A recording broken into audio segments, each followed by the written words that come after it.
예루살렘의 여행객들에게 유대인들은 이런 경고를 해준다고 합니다. 혹시 안식일에 운전할 일이 있으면 조심하세요. 이렇게 이야기를 한답니다.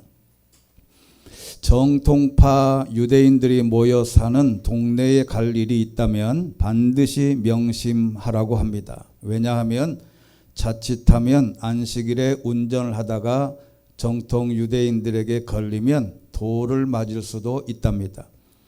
안식일에 운전하는 걸 못마땅해 하기 때문에 그 시선을 고스란히 받아야 한답니다.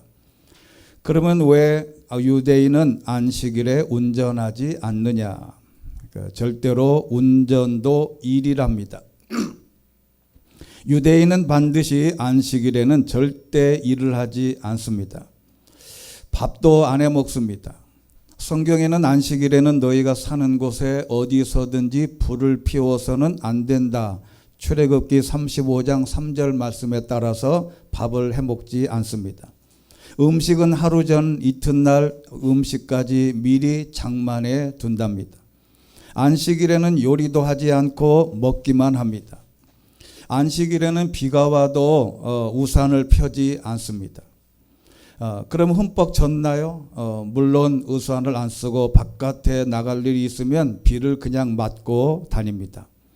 왜냐하면 안식일에는 천막을 치는 일이 금지되어 있기 때문이랍니다.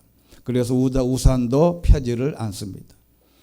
유대민족은 오랜 세월 동안 떠돌아다니는 유목민이었습니다. 소떼와 양떼를 몰며 목초지를 찾아서 이동하며 늘 천막을 쳤는데 새로 천막을 치고 다시 천막을 걷는 일은 그들에게 집을 짓는 일이나 마찬가지였습니다. 그들의 일상이 매우 중요한 일이었다는 겁니다. 한국 사람은 주말에 여행을 갑니다. 토요일 날, 주일, 일요일 날 어디서든지 가보면 사람들이 만땅입니다.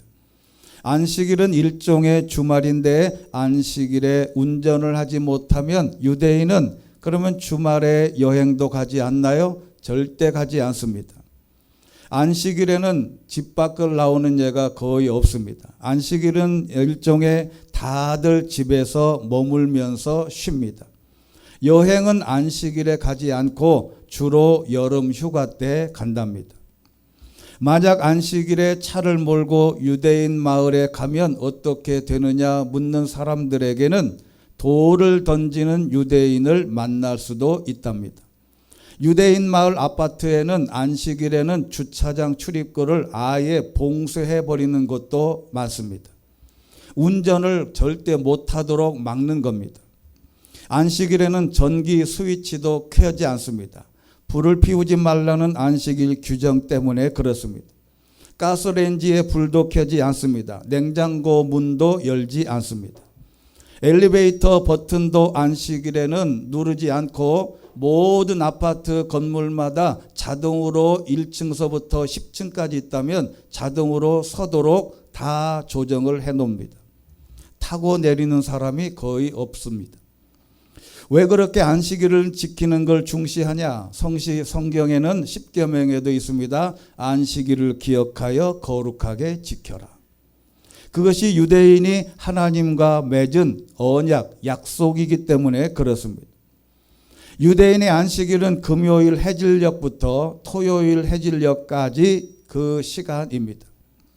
그때는 귀민 머리를 감아서 길게 늘어뜨리고 검정 모자를 쓴 정통파 유대인들이 오가는 모습을 예루살렘 곳곳에서 볼 수가 있습니다.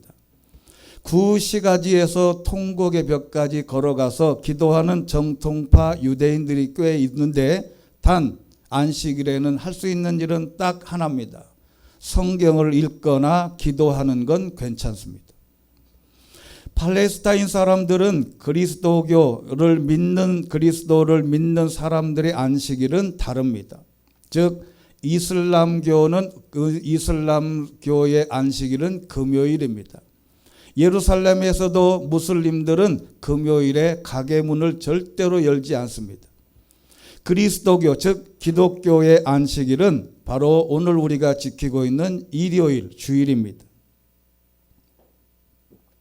이렇게 이스라엘에는 하나의 뿌리에서 나온 세 종교가 있는데 서로 다른 요일에 세 종류의 안식일이 있습니다.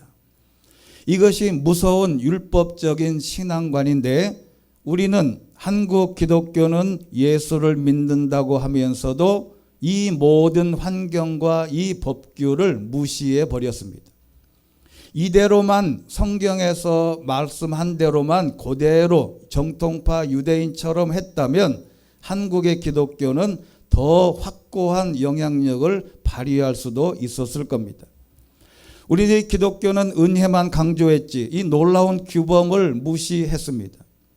다행스럽게 처음 기독교가 번성한 도시는 북한에 있는데 평양이었습니다. 오죽했으면 모든 선교사들이 가르치지도 않았는데 이 평양에 있는 모든 크리스찬들이 가게 문을 닫고 예배를 드리는 바람에 그 번성한 이 평양의 도시가 저 주일날만 되면 적막했다고 합니다. 이동인구가 없고 모든 주일을 생명처럼 아주 율법적으로 유대인과 같은 규범으로 지킨 흔적이 있습니다. 그 전통만 유지됐어도 지금의 기독교는 더욱 놀라운 신앙적 민족의 종교로 설 수 있는 환경이 됐을 가능성이 많습니다. 많은 크리스찬들이 주일을 지켜라 그러면 그거 왜 지키냐? 거기에 대한 예배 한번 드리라고 하는데도 예배를 무시하고 예배조차도 드리지 못하는 사람들이 참 많습니다. 예수 믿으면 율법을 무시해도 좋다고 생각을 합니다. 그런데 예수님이 결정적으로 하신 말씀이 있습니다. 우리 주보에 있는 성경 구절 첫 번째 마태복음 5장 17절에 있는 말씀입니다. 내가 율법이나 예언자들의 말씀을 없애러 왔다고 생각하지 말라. 없애러 온 것이 아니라 완전하게 하러 온 것이다. 예수님이 직접 말씀하셨습니다. 여기 완전케 완성하기 위해 오셨다. 이렇게 예수님이 직접 말씀하셨는데 율법은 강제가 큽니다. 이스라엘 백성들 특히 율법을 지키지 않는 사람들에게는 가혹하리만큼 엄격합니다. 예를 들어서 부모를 주먹으로 치거나 부모를 때리는 사람은 돌로 쳐 죽여라 이런 율법이 있어요. 가차 없습니다. 이유 여하를 막론하고 이 법률에 따라서 그렇게 가혹한 법률을 진행합니다. 하지만 은혜로 지키는 율법은 사랑으로 하라는 것이 예수님의 완성의 목적이에요. 효도도 아버지 어머니를 사랑하는 마음으로 하는 것은 그게 바로 은혜로 사랑으로 완성하라는 예수님의 조언입니다. 우리는 주일을 지키고 안식일을 지키는 것은 하나님을 사랑하기 때문에 의무나 어떻게 강제나 기분 나쁘게가 아니고 당연하게 지키는 도리라고 할 수 있는 것입니다.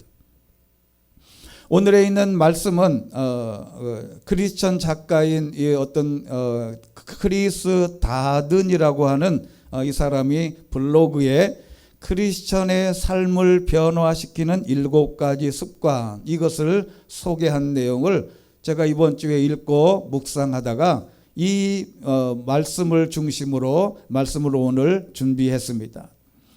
이 삶을 변화시키는 7가지 습관이라기보다 탁월한 크리스찬 기독교인들은 7가지의 습관을 가져야 된다고 하는 겁니다. 과연 우리는 어떤 습관을 갖고 있어야 될까? 첫 번째는 하루 시작 전 하나님과 대화하기입니다. 모든 하루를 시작하기 전에 눈을 뜨자마자 우리가 할 수 있는 일은 하나님과 대화하라는 것인데 하나님은 우리와 대화하시기를 원하십니다. 하나님은 당신의 자녀들과 함께 걷고 싶어 하시고 성경은 이 점에서 명료합니다. 기도 없이 시작하는 하루는 패배하게 될 뿐입니다. 아무리 신앙이 좋은 사람도 하루를 시작하기 전에 이 하나님께 기도하고 시작을 하라는 겁니다. 그래서 한국 기독교는 그 새벽 기도가 있는 것은 정말 귀한 일입니다. 하나님의 은혜를 식탁 위에 두고 집을 나설 수 없습니다. 크리스찬은 매일 하나님께 삶의 방향을 물어야 합니다. 오늘 저 일 감당하기 전에 하나님 저에게 지혜를 주세요. 기도해야 된다는 말입니다. 하루 시작 전 하나님 앞으로 가면 하나님의 길이 인도해 주실 건데 하루 시작 전에 기도와 아울러 우리의 기도 생활은 습관이 되어야 된다는 겁니다. 이렇게 어느 가정에서 예배드리다가 이 말을 했더니 어느 꼬마 아이가 이 외국에는 슬리퍼를 다 신고 다니잖아요. 우리나라는 신발을 벗고 집에 들어가는데. 그러더니 이 꼬마 아이가 아버지 엄마가 가정 예배 때 그 얘기를 했더니 잠잘 때마다 자기 슬리퍼를 벗어서 침대 밑으로 던져 놓더래요. 그래서 왜 아침에 일어나면 찾기가 귀찮을 텐데 왜 슬리퍼를 침대 밑으로 집어넣냐 그랬더니 이 꼬마가 이렇게 얘기하더랍니다.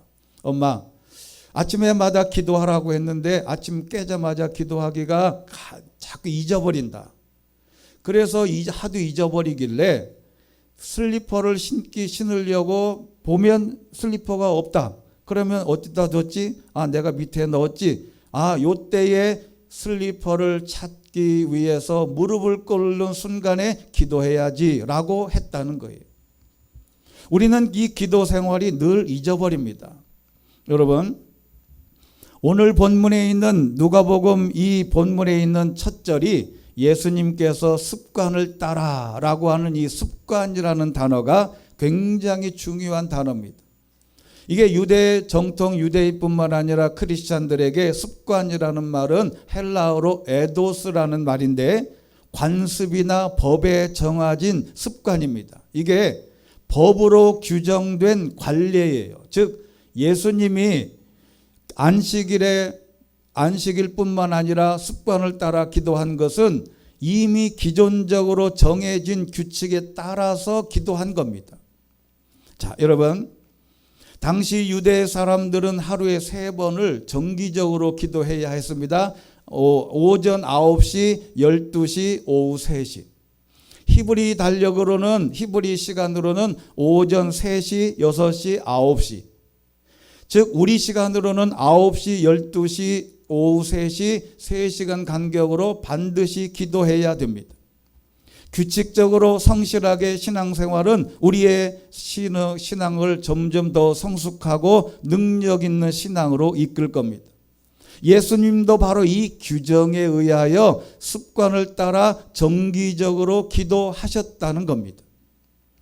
그 앞서 다니엘이라는 사람도 우리가 알 수 있죠. 다니엘도 다른 신상에 절하거나 기도하는 사람은 사자굴 속에 넣겠다고 왕의 도장을 찍어서 선포했는데도 여전히 그럼에도 불구하고 하루에 3번씩 예루살렘으로 향하여 난 창문을 열고 기도했다는 겁니다. 이게 그냥 해도 되고 안 해도 되는 게 아니라 하나님의 사람이라면 반드시 이렇게 해야 된다는 겁니다. 한국의 기독교가 바로 이 전통을 잃어버렸습니다.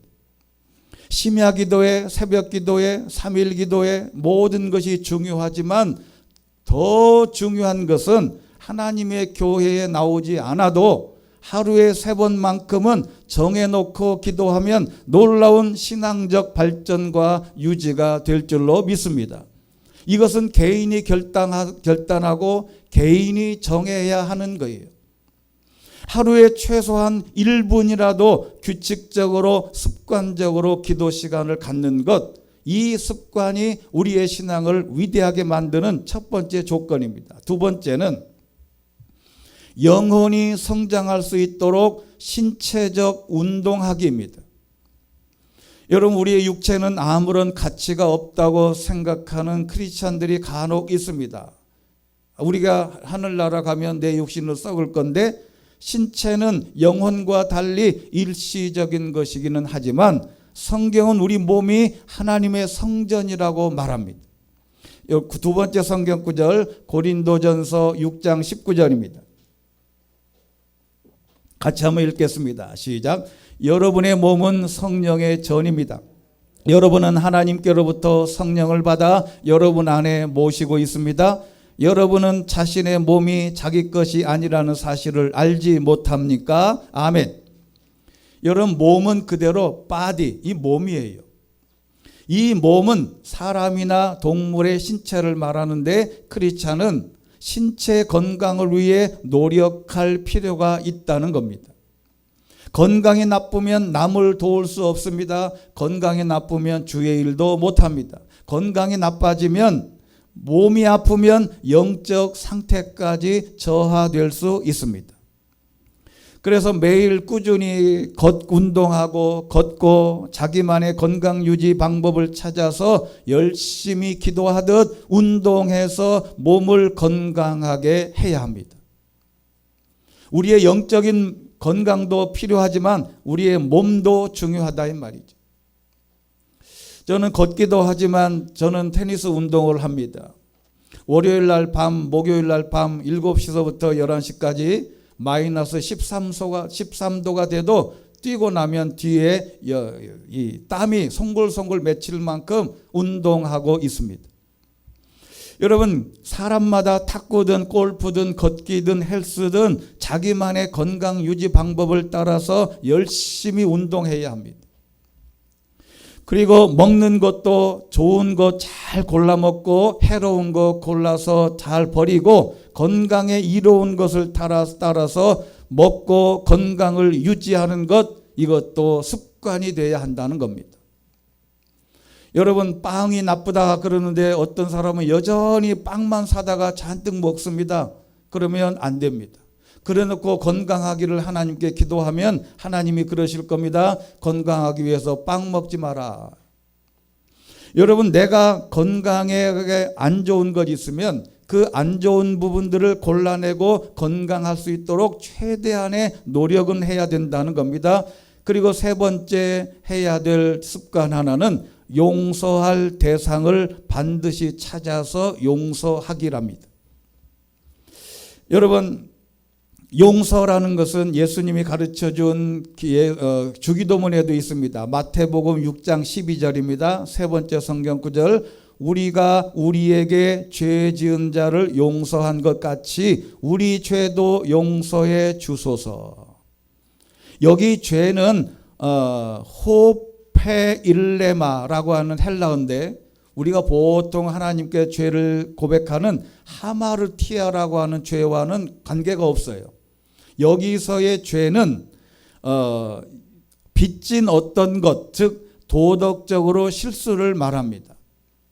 우리는 살다 보면 내게 잘못한 사람들, 내게 빚지고 도망간 사람들, 사기치고 도망간 사람들, 내게 해를 입힌 사람들, 내게 상처를 준 사람들, 원수 같은 사람들, 생각만 해도 화가 나는 사람들이 있습니다. 인간이라면 다 있어요. 내가 용서해야 될 만큼 그 사람만 생각하면 그냥 화가 자다가도 벌떡 일어날 만큼 그런 사람이 있습니다. 근데 이것이 다른 사람들이면 괜찮은데 가족일 때도 있습니다. 내게 상처를 준 부모, 내게 상처를 준 자식, 내게 상처를 준 아내와 남편, 시부모, 그리고 우리의 모든 관계 이해가 되지 않는 행동으로 이웃보다 원수 같은 가족들이 있을 수 있습니다. 그런데 이들을 용서해야 하나님도 우리의 죄를 용서해 주신다는 겁니다. 이것은 이미 예수님께서 갈보리에서 십자가에 달려 용서의 샘플을 보여주셨습니다. 자기를 십자가에 못 박는 사람들조차 용서하셨습니다. 여러분, 이 개념에 대해서 마태복음 18장 21절 네 번째 성경 구절 보면 용서에 관한 설명을 쭉 하다가 베드로가 언뜻 나서서 말을 물어봅니다. 베드로가 예수께 와서 물었습니다. 주여, 제 형제가 제게 죄를 지으면 몇 번이나 용서해야 합니까? 7번 정도를 하면 됩니까? 라고 물었어요. 3번이라고 해도 뭐 많은데 이 베드로는 그래도 크게 통 크게 7번이면 되냐 이렇게 예수님께 물었습니다. 근데 예수님께서는 이상한 말씀을 하셨어요. 내가 내게 말한다. 7번 아니라 70번씩 70번씩 7번이라도 용서해야 한다. 베드로는 크게 7번을 얘기했는데 예수님은 70번씩 7번이라도 용서해라. 77은 49, 490번입니다. 자, 여러분 생각해 보세요.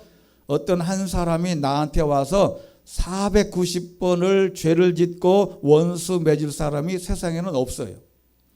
아무리 사람이 악해도 한 사람한테 490번까지는 못합니다. 이 말은 횟수와 상관없이 그냥 용서하라는 거예요. 남이 나에게 잘못한 것, 패기친 것, 부당하게 대우한 것 모두 머릿속에서 삭제하라는 겁니다. 완벽하게 삭제해라. 예수 믿는 크리스천들은 서로 용서할 준비가 돼 있어야 합니다. 가슴속에 품고 있는 원한과 분노는 결국 자기 영혼, 자기의 신앙을 썩게 만들기 때문에 그렇습니다. 잘못한 누군가를 용서하는 행동은 자신의 마음과 영혼을 자유롭게 만들어 하나님을 위해 선한 일을 하도록 이끌 수 있는 겁니다. 에베소서 4장 31절 이렇게 말합니다. 서로 친절하고 인자하며 하나님이 그리스도 안에서 여러분을 용서하신 것처럼 서로 용서하십시오. 할렐루야. 우리 마음속에 지금 떠오르는 그 사람을 그냥 마음속에서 다 지워내야 합니다. 그 사람 생각하면 심장 박동수가 뛰고 화가 나고 그 사람만 보면 밥맛이 없는 그 사람을 용서하는데 이 용서도 습관처럼 하라는 거예요. 큰 마음 먹고 큰 생각으로 내가 그 사람을 용서해야지가 아니고 그냥 습관처럼 그냥 용서하라는 겁니다. 그리고 네 번째, 하나님이 주신 인생의 매뉴얼, 즉 성경을 읽어야 합니다. 성경 읽기, 하나님의 말씀 속에 생의 모든 문제에 대한 해답이 있습니다. 그것도 모르고 다른 곳에서 해답을 찾다가 시간을 허비하는 경우가 많습니다. 성경을 공부하고 읽음으로써 얻을 수 있는 힘은 막강합니다. 크리스천들이 말씀을 모르면 크리스천의 가장 약한 지점을 집요하게 사탄이 공격하게 됩니다. 말씀을 깨달은 크리스천은 사탄의 어떤 공격도 이겨낼 수 있는 갑옷옷을 입은 것과 같습니다. 서빙고에 온누리교회가 있습니다. 이 교회는 1980년대부터 이 찬양채플이라는, 즉 온누리교회 찬양채플에 저도 여러 번 가봤는데 가서 보면 청소년들이 약 한 3,000명 정도가 공간에 모여서 찬양합니다. 박수 치면서 막 뛸 때는요, 그 5층 본당이 들썩들썩 막 할 만큼 그렇게 강력하게 찬양을 했어요. 그런데 그렇게 3시간을 찬양을 계속 찬양만 하고 그만뒀었는데, 근데 이 찬양 채플이 점점 쇠퇴해 가는 거예요. 찬양할 때는 그렇게 막 몸을 움직이고 은혜 받은 것처럼 눈물을 흘리면서 기도했는데 그 찬양 채플이 점점 쇠퇴해 가는 거예요. 이유가 뭘까? 공식적으로 자기들이 모여서 스태프들이 회의를 했답니다. 왜 그럴까? 하나입니다. 딱 그 찬양하는 3시간 중에 설교 시간, 즉 말씀을 선포하는 시간이 없었어요. 그래서 긴급하게 그걸 깨닫고 반드시 하나님의 말씀을 40분 이상 선포하고 기도하자 다시 그 찬양 채플이 솟아난 것입니다. 찬양만 오래 한다고 문제가 해결되지 않습니다. 기도만 오래 한다고 아니에요. 반드시 하나님의 말씀이 단 한 구절만이라도 말씀을 붙잡을 수 있는 그 영적인 힘이 반드시 있어야 됩니다. 하나님은 우리에게 지도를 주셨고 삶의 매뉴얼을 주셨는데 자동차에도 매뉴얼이 있습니다. 여러분 교회 차량을 그랜드 스타렉스를 샀지요? 자, 이게 뭔지를 아십니까? 요게 차를 사면 차 안에 요게 있습니다. 이게 그랜드 스타렉스 현대에서 나온 이 매뉴얼이에요. 사람들이 차를 받으면 그냥 운전하고 깜빡이 켜고 앞에 전등 켜고 라이트 켜고 그 다음에 라디오 켜고 뭐 요즘에는 내비게이션 뭐 이런 거 대충 점검하지 이걸 읽어보지 않아요. 저는 차를 사자마자 이걸 처음부터 끝까지 다 읽어봤습니다. 그러다가 차에 무슨 문제가 생기거나 라디오를 조정할 길이 있으면 잊어버리면 이걸 펴놓고 연구를 하면 여기 보면 제가 줄쳐서 한 경우 다 보면 압니다. 여러분 차량을 운전하기 전 내비게이션 작동하는 방법, 라디오를 켜는 방법, USB 사용하는 방법, 음량 조절하는 방법을 모르면 이 책을 보면 다 나와 있어요. 정말 세세하게 나와 있어요. 보통 다른 사람의 차를 타보면요. 제가 음악을 전공해서 라디오를 이렇게 틀어서 음악을 들어보면 차는 좋은데 음량이 이상해. 그래서 왜 이걸 조절을 안 했냐. 그래서 제가 다 조절을 해줘 보면 보통 이제 EQ라고 하는 게 있잖아요. 베이스 올리고 그 다음에 톤 올려서 가운데는 내려서 음이 클래식 들을 때나 가스펠송 들을 때나 좋은 음악이 들릴 수 있도록 조절해야 되는데 조절하지 않고 그냥 처음에 인수한 차를 그대로 운행하는 경우가 엄청 많아요. 그래서 제가 이거 조절을 해주면 와, 내 차가 이렇게 음량이 좋았어? 좋아집니다. 매뉴얼에 다 나옵니다. 하나님의 말씀은 우리의 인생의 매뉴얼이에요. 이 매뉴얼을 보고 곁에 두고 늘 묵상하면 놀라운 답이 있는데 이 말씀을 시편 119편 105절 6번째 성경 구절 보면 시편 기자가 이렇게 말합니다. 주의 말씀은 내 발의 등불이요 내 길의 빛이다. 내 발로 걸을 때 사용하는 것으로 인생길을 걸을 때 등불은 말 그대로 빛이라는 말이에요. 깜깜한 밤에 빛으로 켜고 들어갈 때 우리의 앞날이 환하게 되는 것입니다. 말씀은 인생의 내비게이션입니다. 제가 천국에 가면 꼭 만나뵐 사람이 한 사람 더 늘었어요. 예수님도 만나고 싶지만 그 다음에 만나고 싶은 사람이 또 하나 늘었어요. 그게 뭐냐면 내비게이션 만든 사람이에요. 여러분 저는 이제 신방을 하다가 이 부목사 때부터 신방을 하는데 처음 가는 곳 그 엄청나게 많이 돌아다녀야 되는데요. 그때 당시는 물어서 핸드폰도 없지요. 전화로 그 다음에 다 가기 전에 어디서 좌회전 어디서 우회전 어느 건물에서 있으면 그 건물 뒤편 뭐 이렇게 메모를 다 하고 그거를 보고 또는 그냥 지도를 보고 가요. 지금은 주소 하나만 딱 입력하면 지가 알아서 다 얼마나 좋은지 몰라요. 제주도 여행 가보십시오. 로스앤젤레스로 여행 가보십시오. 렌트하면 내비게이션만 키면 어디든지 다 할 수 있어요.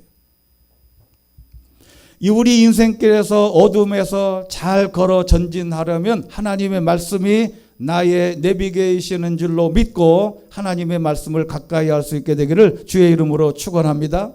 그것은 하루에 최소 한 장 이상씩 기도처럼 습관적으로 아니면 단 한 구절이라도 하나님의 말씀을 누구 말 맞다나 하나님의 성경을 딱 펴고 그냥 딱 펴고 아무 때나 성경 한 구절을 읽더라도 말씀을 읽는 것이 출발이다. 그래서 5번째는 이 말씀을 묵상하기입니다. 요즘에는 대기업이나 큰 회사나 빌 게이츠나 모든 외국 회사나 많은 외국 CEO들이 명상을 많이 합니다. TM이라고 해서. 이 명상은 기독교용어로 묵상인데 아무 생각 없이 깊은 어떤 생각의 그런 개념이 아니라 묵상은 하나님의 말씀을 끝까지 하나의 구절을 딱 잡으면 깊이 생각하는 거예요. 그 말씀이 시편 2편에 있습니다. 시편 1편에 있습니다. 7번째 성경 구절. 오직 여호와의 율법을 즐거워하고 그 율법을 밤낮으로 주야로 묵상한다라고 했는데 깊이 생각하는 겁니다. 그런데 더 기가 막힌 것은 시편 19편 14절에 보면 오 여호와여 내 반석이여 나를 구원하신 주여 내 입의 말과 내 마음의 묵상이 주께서 받으실 만한 것이 되기를 원합니다. 내 마음의 묵상이, 내 마음의 기도도 하나님이 받으시지만 내 마음으로 하는 묵상을 하나님이 받으실 만하다는 거예요.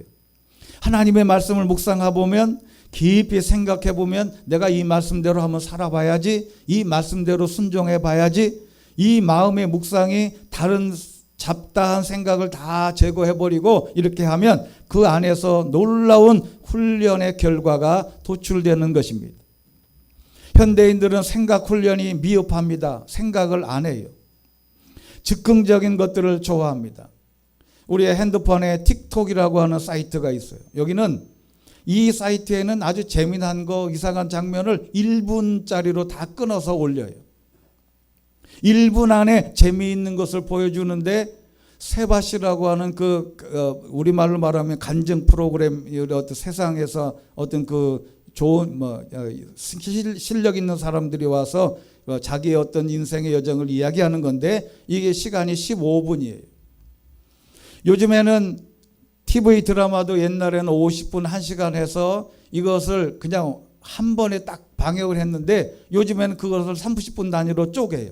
그래서 중간에 광고를 집어넣어. 여러분, 미국이나 이런 데 여행하다 보면, TV를 보다 보면 신경질 날 때가 있어요. 거기는 시도 때도 없이 뭘 하다가 광고를 너무 많이 돌려요. 여러분, 우리가 하나님의 말씀을, 현대인들이 하나님의 말씀을 하나를 붙잡고 그 말씀을 깊이 묵상하는 훈련은 우리의 정서적인 면에도 굉장히 좋습니다. 연초에 우리가 하나님께서 주신 말씀이 있어요. 그 말씀을 늘 1년 동안 묵상하고, 내가 읽은 성경을, 아침에 한 번 읽은 성경을 그 한 구절을 종일 묵상하고 깊이 생각하면 거기 인생의 답이 나오고 복된 역사가 일어남을 습관적으로 하면 놀라운 역사가 일어나게 될 줄로 믿습니다. 그리고 6번째는 웃기입니다. 웃음은 성경에서 항상 기뻐하라는 말씀과 통하는데, 이 우리가 늘 웃는다는 것은 우리의 정서적인 면에서 굉장히 중요한 거예요. 몸에서 나오는 엄청난 항암 치료제가 있는데, 항암제, 어떤 치료제와도 비교할 수 있는 이 몸 안에 있는 물질이 4가지가 있답니다. 첫째는 엔돌핀이에요. 이 엔돌핀은 우리 몸속에서 생성되는 약인데, 이 엔돌핀은 언제 나오느냐? 웃을 때 나온답니다. 배꼽을 쥐고 눈물이 날 정도로 웃을 때 가장 많이 생산된다고 합니다. 외국에는 TV에는 반드시 코미디 프로그램이 있는데, 우리나라는 얼마 전 한 5, 6년 전부터 개그 콘서트 같은 코미디 프로그램을 다 없앴어요. 백성들이 그냥 옛날에는 웃으면 복이 와요, 그 프로그램을 보면서 많은 사람들이 웃었어요. 지금은 그런 프로그램들이 없어졌습니다. 여러분, 우리가 어디를 가서든지 그냥 편안하게 긍정적으로 많이 웃으시면 이 엔돌핀이 팍팍 솟아난답니다. 그 다음에 세로토닌이라는 게 있어요. 편안할 때 나오는 호르몬이랍니다. 언제 만들어지냐면 좋은 곳에 갈 때마다, 환경이 그냥 올라가면 가슴이 뻥 뚫리는 것처럼 환경이, 그냥 자연 환경이 너무 좋을 때, 좋은 소식을 들었을 때, 어떤 자녀가 부모가 좋은 소식을 들려줬을 때, 좋은 음악을 들었을 때, 그리고 중요한 것은 감사한 생각을 할 때 이 세로토닌이 우리 몸속에서 자동으로 분출이 된답니다. 3번째는 도파민이에요. 이것은 몸을 유연하게 하는데, 이것은 바로 연애할 때 생기는 도파민이랍니다. 이게 돈으로 살 수 없는 로맨틱한 분위기, 사랑하는 사람을 만났을 때 생겨나는 바로 그 도파민이. 그 다음에 마지막 다이돌핀인데, 지금까지 제시한 제품 중에 가장 우수한 제품, 우리 몸에서만 생성되며 다른 사람에게서 받을 수 없는 제품, 바로 이게 다이돌핀인데, 언제 나오느냐? 감동적인 노래를 들었을 때, 그리고 감동받을 때 이 호르몬이 나온답니다. 그러니까 하나님의 말씀을 듣다가, 어떤 사람의 간증을 듣다가 눈물을 흘리면서, 야, 저렇게 어떻게 살 수 있을까? 나도 저렇게 그렇게 감동받고 은혜 받을 때 이 다이돌핀이 자기도 모르게 몸 안에 생성되는 것이죠. 엔돌핀의 4000배랍니다. 이 물질들은 하나님은 이미 우리 몸속에 작동하도록 창조해 주셨는데 사람들이 환경에 찌들고 조건에 찌들고 문제에 찌들고 염려에 찌들어서 이런 모든 자동적으로 나오는 호르몬을 다 억제하고 있단 말이죠. 여러분 오늘 하루도 하나님이 주시는 성경의 말씀대로 항상 기뻐하고 항상 웃고 항상 감사하고 항상 긍정적으로 살면 이게 바로 습관처럼 하라는 거예요. 이렇게 하면 하나님의 놀라운 역사가 일어나게 될 줄로 믿습니다. 그 다음에 마지막 7번째는 서로 사랑하기입니다. 이 사랑은 마가복음 12장 31절 내 이웃을 내 몸과 같이 사랑하라. 그리고 한 걸음 더 나가서 10번째 성경 구절은 예수님이 참으로 힘든 말씀을 하셨습니다. 내 말을 듣는 너희에게 내가 말한다. 원수를 사랑하라. 너희를 미워하는 사람들에게 잘해줘라. 너희를 저주하는 사람들을 축복하고 너희에게 함부로 대하는 사람들을 위해서 기도해라. 이게 정말 힘든 일이에요. 원수를 죽여도 어떤 사람 말 맞다나 찢어 죽여도 시원찮은데 원수를 사랑하랍니다. 도대체 하나님은 너무 엄청난 말씀을 하셨어요. 그런데 하나님께서 우리에게 주신 말씀은 그냥 그 원수라도 사랑하면 너희들에게 유익하다라고 말씀한 거예요. 찬송가 503장에 보면 이 세상 모두 사랑 없어 아우성입니다. 서로 사랑하고 여러분 주일날 아침에 제가 이제 사무실에서 딱 있다가 여러분들이 이제 교회로 한두 번씩 들어오시다가 서로 만나서 악수하고 깔깔거리고 웃고 그렇게 웃음소리가 있는 그 만남, 그런 만남들이 너무 소중한 거예요. 우리가 식사 시간이 없어졌지만 식사하면서 한 주간 동안 어떻게 지냈는지 만나서 반갑게 웃고 이게 아무것도 아닌 것 같은데 이게 바로 하나님이 주시는 놀라운 역사의 시작이라는 것을 잊지 마시기를 주의 이름으로 축원합니다. 이런 모든 게 습관이 돼야 돼요. 이런 이야기가 있습니다. 불교에 오랫동안 심취해 있던 사람이 기독교로 개종하게 됐습니다. 예배에 열심히 참석하고 각종 모임에 참석해 봤지만 풀리지 않은 문제가 있어서 하루는 용기를 내서 담임 목사님을 찾아서 상담하기로 했답니다. 그래서 이제 가서 교회 문을 딱 정문에 들어서니까 관리 집사님이 마당을 쓸고 있어요. 안녕하십니까? 무슨 일로 오셨나요? 그랬더니 이분이 가만히 쭈뼛쭈뼛 하더니 담임 목사님이라는 말이 입에 배이지 않아요. 교회 얼마 오지 않아서. 그게 뭐라 그랬냐면 주지 목사님 만나려고 왔습니다. 자기가 늘 저기 절에 가서 주지 스님을 봤기 때문에 목사님도 주지 목사님이에요. 말은 맞지요. 근데 습관이라고요. 언젠가도 말씀드린 적인데 어떤 모교회 여전도회 회장님이 실제로 있었던 일이랍니다. 부동산 열기가 너무 뜨거울 때 부동산 투기로 유명한 그 집사님이 땅사랑 집사님이었어요. 투기가 한참 기승을 부릴 때 한몫 잡으려고 땅 집사는 땅 사는 일에 푹 빠져 있습니다. 어느 날 여전도회 헌신 예배가 잡혀 있는데 일주일 동안 그래도 여전도회를 위해서 뭔가를 좀 준비하고 기도해야 되는데 땅 사느라 땅 소개하느라 이리 뛰고 저리 뛰고 하다가 주일날 가봤더니 자기가 딱 보니까 여전도회 헌신 예배인데 사회자예요. 앞에 땅 집사가 급하게 찬송가를 찾아서 우리 다 같이 찬송가 109장을 부르겠습니다 라고 해야 되는데 이분이 늘 아파트 동수를 쫓아다니다 보니까 우리 모두 찬송가 109동을 부르겠습니다. 여러분 습관이라는 게 무서워요. 습관이라는 게 너무너무 무서워요. 3살적 볼은 8까지 간다는 속담처럼 신앙도 마찬가지입니다. 7가지 습관을 갖도록 부단히 노력을 해야 돼요. 예배 시간은 제가 준비한 요리를 하나님의 말씀을 예배를 통하여 드리고 하나님께 예배하는 시간이에요. 그 나머지 시간은 오늘 1시간보다 수십 배가 많지 않습니까? 그 시간 동안에 저와 여러분이 각자의 시간에 가서 습관을 만들어야 되는데, 첫 번째, 하루 1시간, 하루 시작 전에 하나님과 1분이라도 습관처럼 기도하자. 두 번째, 영혼이 성장할 수 있도록 내 몸도 관리를 잘하고 열심히 잘해서 내 몸을 건강하게 유지하자. 세 번째는 용서할 사람이 있으면 부단히 용서하자. 네 번째는 인생의 매뉴얼 하나님의 말씀을 한 구절이라도 읽어. 다섯 번째는 그 말씀을 종일 묵상하라. 그 다음에 여섯 번째는 어떠한 환경이 있든지 웃고 긍정적이고 기뻐하고 긍정적인 사고방식을 유지해서 그냥 누구든지 깔깔깔깔거리고 웃는 그 웃음소리 때문에 우리에게는 엔돌핀이 확확 솟아나는 거예요. 그리고 마지막 일곱 번째는 서로 사랑하고 교우들끼리 또 어느 곳을 가든지 원수까지도 사랑할 수 있는 이 마음에 이것이 다 습관이 돼서 하나님 나라에 필요할 뿐만 아니라 우리 인생을 살아갈 때에도 놀라운 하나님께서 준비하는 축복의 길들이 여기 안에 담겨져 있는 줄로 믿습니다.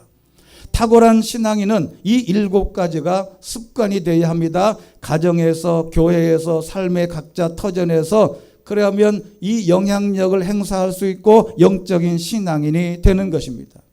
이 습관을, 이 에도스 습관을 예수님처럼 습관을 따라 기도하러 가신 것처럼 우리도 예수님을 본받아 이 모든 7가지를 실천할 수 있게 되기를 주의 이름으로 축원합니다. 전능하시고 자비로우신 하나님 아버지, 우리가 이 땅에 살아가면서 하나님께 예배하고 기도하는 것 중요하지만 탁월한 신앙인이 가져야 할 7가지 습관을 우리가 함께 묵상했습니다.